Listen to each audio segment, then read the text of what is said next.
ayan guys, kung makikita ninyo sa video natin, lahat po yan ay mga top grade. Okay? So, sa mga gustong mag-business na mga branded bag na brand new, i-PM nyo po yung page natin guys sa Locators Fee para i-endorse ko kayo sa mismong manufacturer nito. So, yung manufacturer na sinasabi ay galing pa pong China. So, ikaw po mismo ang mag-e-import ng mga bags.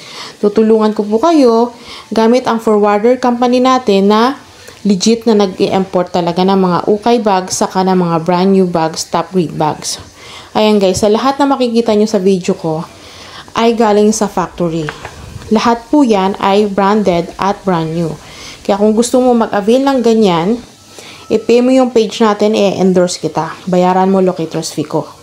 So, mas mura mo makukuha sa China ang mga bags katulad ng 350 hanggang 820.